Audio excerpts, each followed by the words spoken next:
Bonjour à tous, c'est Edjoan et aujourd'hui on se retrouve pour parler d'une pièce qui est très importante dans les PC et voire la plus importante, c'est les alimentations. Parce que c'est vrai que quand on monte un PC, en général, la première chose qu'on garde, c'est souvent la carte graphique, après le processeur, après la RAM et les disques durs.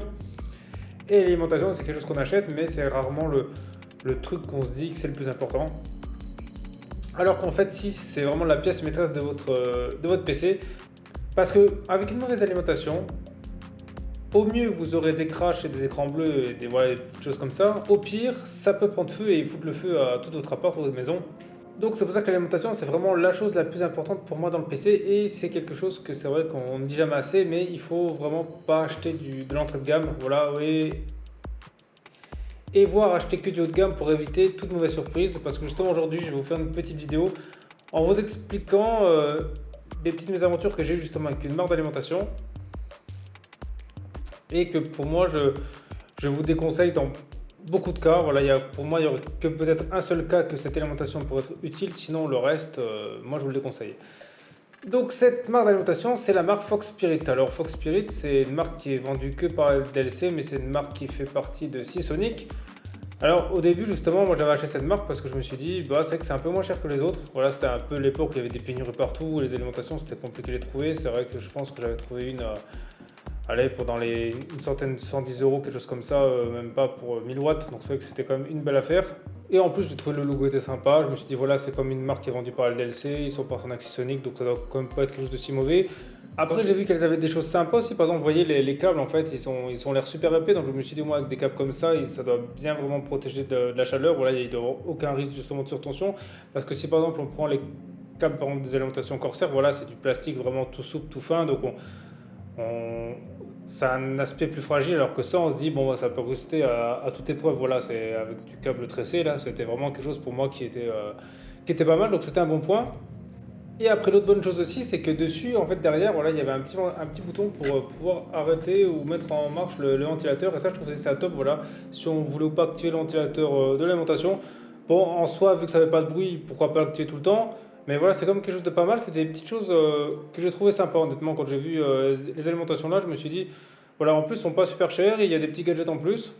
Ça a l'air d'être quelque chose d'assez solide quand j'ai vu à quoi ça ressemblait. Après, je me suis dit, c'est peut-être moins cher parce que par exemple, leurs alimentations de 1000 watts, on peut mettre que 3 câbles dessus, alors que je sais que chez certaines marques, on peut en mettre 4. Voilà, des fois, il y a 4 câbles d'alimentation. Là, il y en a que 3. Voilà, donc je me suis dit, c'est peut-être à cause de ça que c'est moins cher, peut-être parce que c'est une marque assez récente comparée aux autres qui veulent justement peut-être se démarquer. Mais voilà, je pensais plus que c'était une question des câbles. Parce que le reste, honnêtement, ça avait l'air d'être correct, il n'y avait pas de problème.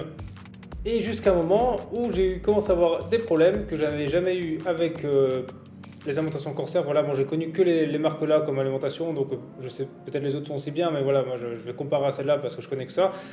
Et donc, les problèmes que j'ai eu, et bien justement, au lieu de vous expliquer, je vais vous montrer ici, vous voyez la petite vidéo, vous allez voir justement qu'est-ce qu'il y a eu, et vous allez voir justement l'état du câble et de l'alimentation. Donc, comme on peut le voir sur la vidéo, le câble a complètement fondu. Voilà, le câble a pris feu, faut être honnête, parce que c'est-à-dire que j'étais dans une autre pièce et j'en sentais une odeur de cramé. Et je ne comprenais pas de ça venait parce que le PC tournait encore. Je me suis dit, ouais, c'est pas possible, non, le PC aurait dû s'éteindre si par exemple c'était ça. Et après, j'ai regardé, j'ai vu justement après l'alimentation là que c'était un câble qui avait, voilà, qui avait changé de couleur et tout. Il y avait un peu de bout de fil qui était fondu. Donc là, j'ai tout de suite compris que le câble a lâché. Et même pire que ça, voilà, il doit y avoir une surtension, je sais pas quoi, que ça a pris feu dedans. Et là, ça m'a inquiété parce que je me suis dit, est-ce que c'est moi justement qui fait des mauvais branchements? Parce qu'en fait, quand c'est arrivé, il était branché sur une 6800. Voilà, une 6800, c'est pas non plus une carte exceptionnelle. Et j'étais pas le seul qui avait les problèmes là. Donc quand j'ai vu ça, limite ça m'a un peu rassuré. Je me suis dit, bon ça va, c'est pas moi qui ai fait n'importe quoi. C'est l'alimentation qui a vraiment un problème. Alors sur le site DLC justement, ils mettent qu'ils ne recommandent pas d'utiliser l'alimentation là si la carte fait plus de 240 watts. Voilà, ils ne consomment pas d'utiliser par exemple une broche plus des doubleurs. Sauf qu'il n'y avait aucun doubleur sur la carte quand il s'est passé ça. Voilà, les deux pins étaient branchés sur la 6800 et la 6800 elle ne fait pas 240 watts hein, quand elle est en pleine charge, je crois qu'elle est dans les 180, quelque chose comme ça. Voilà, aux alentours de 200 watts. Donc là, c'est que déjà, ce qui était écrit, c'est faux. Et eux, justement, quand ils parlaient de doubleur, ce serait par exemple pour alimenter avec une seule câble, deux cartes de 240 watts. Donc là, je comprendrais peut-être que c'est pas fait pour ça. Mais là, justement, il n'y en avait qu'une seule. Donc ça montre bien que déjà, ce qu'ils ont mis, c'est pas bon. Et en plus, les personnes qui ont eu ce problème, c'est à peu près au bout de 4-5 mois et c'est à peu près au même moment que j'ai eu les problèmes. Donc, à mon avis, c'est que les câbles là sont pas faits pour durer plus que ça. À mon avis, je pense que la qualité des matières fait que ça marche pas plus parce qu'honnêtement, si encore c'était 240 watts et que j'ai pris une alimentation peut-être pas assez puissante, parce que justement pour continuer mon histoire, quand j'ai vu ça, en fait, voilà, j'avais une alimentation de 850 watts, voilà, j'avais la Gold 850, donc je me suis dit, bon, ok, bah, c'est peut-être moi qui ai acheté une alimentation justement qui n'a pas cette puissance, donc qu'est-ce que j'ai fait? Eh ben, j'ai acheté 1000 watts, et donc quand j'ai vu que ça a pris feu, je me suis dit, bon, c'est peut-être moi qui ai pris une alimentation pas assez puissante justement, et donc je me suis dit, je vais en racheter une autre. Je vais en racheter une autre de plus puissante, donc la 1000 watts. Et qu'est-ce qui s'est passé? Et ben la même chose. Voilà, donc la même chose, exactement la même chose, le câble aussi qui a pris feu. Alors celui-là, il a pris feu un peu différemment parce que j'ai même pas pu réussir à le retirer. L'odeur était un peu moins forte, voilà, et donc on va dire que c'était un peu moins dangereux, mais ça fait exactement la même chose et à peu près en même temps justement de temps que j'avais l'alimentation.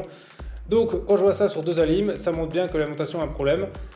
Et quand j'ai regardé les commentaires, et ben, je suis pas seul qui a eu exactement le même problème et à chaque fois c'est la même chose, c'est toujours cette petite partie-là justement qui a pris feu. Alors moi j'ai encore de la chance parce que c'est que la partie dans l'alimentation parce que NAC ça a été carrément celle-là plus les deux autres du bout là, plus les deux là. Donc heureusement que pour moi ça a été que ça. Mais c'est quand même pas normal qu'une alimentation fasse ça, surtout une alimentation qui est européenne, parce que limite on m'aurait dit c'est une alimentation qui vient de Wish ou AliExpress à 50 euros. Bon bah voilà, je veux dire, je vais pas dire que c'est normal, mais ça m'aurait pas étonné. Là, quelque chose comme qui est vendu chez nous en Europe, c'est quand même un peu grave, parce que justement normalement il y a des normes et tout, et que ça fasse ça, je trouve pas ça normal. Donc ça veut dire que ces alimentations-là, d'après justement ce qui est écrit, il faudrait les utiliser qu'avec par exemple des 3070, 3060 Ti. Voilà, ce genre de cartes ou des cartes avant, donc à proscrire justement sur les cartes nouvelles. En plus, ils mettent qu'il ne faut pas utiliser de doubleur avec, sauf que il y a une situation qui est quasi impossible si on n'utilise pas de doubleur. Imaginez par exemple vous avez deux 3080 dans votre PC, par exemple voilà où vous travaillez, ou voilà vous avez un PC pour travailler, ou deux 3090, hein, peu importe, et que vos deux cartes à chaque fois sont 3 pins. Et là, vous êtes obligé de mettre des doubleurs parce que vu qu'il n'y a que 3 câbles avec l'alimentation et qu'on ne peut pas s'amuser, voilà, c'est trop court l'espace pour justement en brancher un sur deux, voilà, comme s'en servir de doubleur avec un, c'est impossible. Donc limite là on sera obligé d'utiliser des doubleurs, mais on peut pas parce que justement ils le déconseillent. Donc déjà ça veut dire que pour les grosses configs ça sert à rien. Et ce que je comprends pas c'est, alors quel intérêt justement de faire des alimentations qui vont jusqu'à 1000 watts. Honnêtement, si par exemple on ne peut pas les utiliser avec des grosses cartes, dans ce cas honnêtement on reste à 850, à 700, voilà, parce que quoi qu'il arrive, ce sera pour plus des configs moyennes, pas des grosses configs, et je vois pas intérêt, parce que 1000 watts en général c'est qu'on envoie quand même du lourd. Bon, bientôt 1000 watts ce sera quand même dépassé, mais à l'époque là, comme où c'est sorti, 1000 watts c'est qu'on avait quand même vraiment un gros PC costaud pour avoir besoin de 1000 watts. Mais par contre, le dernier point que je voudrais dire, que moi ce qui me convient pas, c'est que admettons que j'ai utilisé ces cartes dans des mauvaises conditions. Bon, d'accord, on va dire, admettons, voilà, parce que vu que je travaille beaucoup en 3D, voilà, mes PC tombent beaucoup. Donc je comprends que c'est peut-être pas fait justement, pas fait pour ça, que ce serait peut-être plus des alimentations qui sont faites pour jouer. Ok. Mais ce qui est quand même vraiment pas normal, c'est que l'alimentation ne s'est pas coupée et le PC ne s'est pas arrêté. C'est-à-dire que ça m'est déjà arrivé une fois sur un ancien PC, voilà, d'avoir fait des mauvais branchements, j'avais une prise SATA, voilà, un disque dur qui avait pris, voilà, qui avait eu une surtension, qui avait pris un peu le même état que là. Et qu'est-ce qui s'est passé? Bah, le PC a eu écran bleu, il s'est arrêté. Là non, là ça sentait le cramer et le PC continuait de tourner. Donc voilà, moi je l'ai coupé de moi-même parce que voilà, j'allais pas m'amuser à aller voir jusqu'où ça allait. Mais normalement, le PC aurait dû s'éteindre. Voilà, l'alimentation aurait dû se mettre en mode sécurité, comme quoi il y a une surtension et c'est terminé. Et ça l'a pas fait.